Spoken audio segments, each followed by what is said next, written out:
നമ്മുടെ ഈ സെപ്റ്റി ടാങ്ക് ഒക്കെ പലപ്പോഴും നിറഞ്ഞു കഴിഞ്ഞിട്ട് ക്ലീൻ ചെയ്യാറുണ്ട്. പലരും പറഞ്ഞൊരു പ്രശ്നമാണ് ഈ സെപ്റ്റി ടാങ്ക് ക്ലീൻ ചെയ്ത ശേഷം പിന്നീട് അത് വീണ്ടും നിറയുന്നു, അടിക്കടി നിറയുന്നു എന്നുള്ളൊരു പ്രശ്നം പറയുന്നുണ്ട്. അപ്പോൾ അതിൻ്റെ ഒരു പ്രധാന കാരണം വെച്ചിട്ടുണ്ടെങ്കിൽ ഈ സെപ്റ്റി ടാങ്ക് ക്ലീൻ ചെയ്ത ശേഷം നിങ്ങൾ ആരെയും ശ്രദ്ധിക്കുന്നില്ല. അപ്പോൾ നമ്മൾ അങ്ങനെ ഒരു പ്രശ്നം വരാതിരിക്കാനുള്ള ഒരു ചെറിയൊരു ടിപ്സ് ആണ് ഈ വീഡിയോയിൽ പറയുന്നത്. അതുകൊണ്ട് ഈ വീഡിയോ പൂർണ്ണമായിട്ട് കാണുക. നമ്മൾ സെപ്റ്റി ടാങ്ക് ക്ലീൻ ചെയ്ത ശേഷം നമ്മൾ അതിൻ്റെ ഓവർഫ്ലോ ടാങ്കും കൂടി ക്ലീൻ ചെയ്തിട്ടുണ്ടെന്നുള്ളത് നമ്മൾ ഉറപ്പുവരുത്തുക.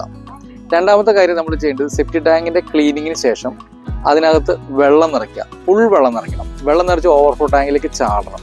അങ്ങനെ ആയിക്കഴിഞ്ഞ ശേഷം അതിന് ഒരു ബയോ കെമിക്കൽ ട്രീറ്റ്മെൻറ്റ് കൊടുക്കണം.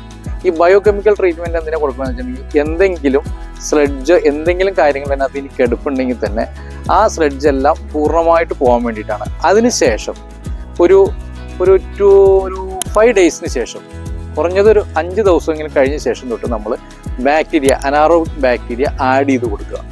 അത് ഒരു 5 to 10 ഡേയ്സിനുള്ളിൽ ചെയ്താൽ മതി. അതിനുശേഷം ഒരു മാസമോ 2 മാസമോ കഴിയുമ്പോൾ വീണ്ടും കുറച്ച് ആഡ് ചെയ്ത് കൊടുക്കുക. അങ്ങനെ ഒരു വർഷത്തിലൊരു 3 പ്രാവശ്യം ആദ്യത്തെ ഒരു വർഷത്തിൽ തന്നെ നമ്മൾ ആഡ് ചെയ്ത് കൊടുക്കുക.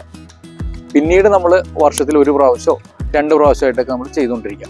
അപ്പോൾ ഇങ്ങനെ ചെയ്തിട്ടുണ്ടെങ്കിൽ പിന്നീട് ഈ സെപ്റ്റി ടാങ്കിൽ സ്ലെഡ്ജ് നിറയാനോ ആ സെപ്റ്റി ടാങ്കിൻ്റെ പ്രശ്നം കൊണ്ട് അത് ബ്ലോക്ക് ആവാനോ വരില്ല. അതേപോലെ തന്നെ ഓവർഫ്ലോ ടാങ്കിൽ നമ്മൾ ഈ ബയോ കെമിക്കൽ ട്രീറ്റ്മെൻറ്റ് ഒരു 2 വർഷം കൂടുമ്പോഴോ അല്ലെങ്കിൽ ഒരു വർഷത്തിൽ 1 പ്രാവശ്യമെങ്കിലും നമ്മൾ ചെയ്യാൻ ശ്രദ്ധിച്ചിട്ടുണ്ടെങ്കിൽ ഈ ഓവർഫ്ലോ ടാങ്ക് ബ്ലോക്ക് ആവുക എന്നുള്ള പ്രശ്നവും ഉണ്ടാവില്ല.